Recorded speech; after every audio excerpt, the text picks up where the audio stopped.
નમસ્કાર દર્શક મિત્રો, હું છું રૂપલ લોણીચિયા. સંપૂર્ણ ન્યૂઝમાં આપનું સ્વાગત છે. ગુજરાત ડીજીપી દ્વારા સરકારી કર્મચારીઓને હેલ્મેટ પહેરી કચેરીમાં આવવા પરિપત્ર જાહેર કર્યો છે. તેમ છતાં કેટલાક કર્મચારીઓ હેલ્મેટ વગર કચેરી આવતા હોવાથી તેવા કર્મચારીઓ સામે દંડકીય કાર્યવાહી હાથ ધરવામાં આવી છે.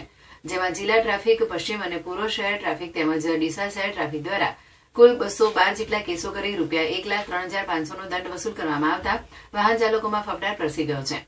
ગુજરાત રાજ્યના પોલીસ વડા વિકાસ સહાયે સરકારી કર્મચારીઓને પણ ટ્રાફિક નિયમોનું કડક પાલન કરવા સૂચન કરવામાં આવી છે. જેમાં ફરજ ઉપર આવતા કર્મચારીઓએ હેલ્મેટ ન પહેર્યું હોય તેમની સામે દંડકીય કાર્યવાહી કરવા માટે કચેરીઓના અવરજવરના માર્ગ ઉપર પોલીસ દ્વારા સઘન ચેકિંગ હાથ ધરવામાં આવે છે.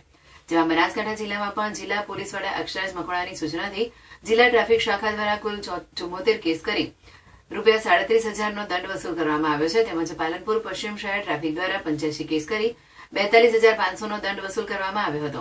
જ્યારે પાલનપુર શહેર પૂર્વ ટ્રાફિક દ્વારા 36 કેસ કરી 18,000 નો દંડ વસૂલ કરવામાં આવ્યો હતો. તેમજ ડીસા શહેર ટ્રાફિક દ્વારા 17 કેસ કરી કુલ ₹6,000 નો દંડ કરીને કુલ 212 કેસ કરી ₹1,03,500 નો દંડ વસૂલ કરવામાં આવ્યો છે.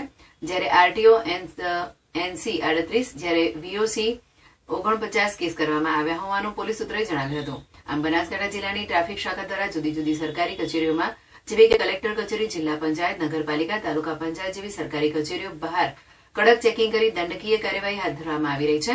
આ કાર્યવાહીથી આગામી દિવસોમાં પણ ચાલુ રહેશે તેમ પોલીસ સૂત્રોએ જણાવ્યું હતું.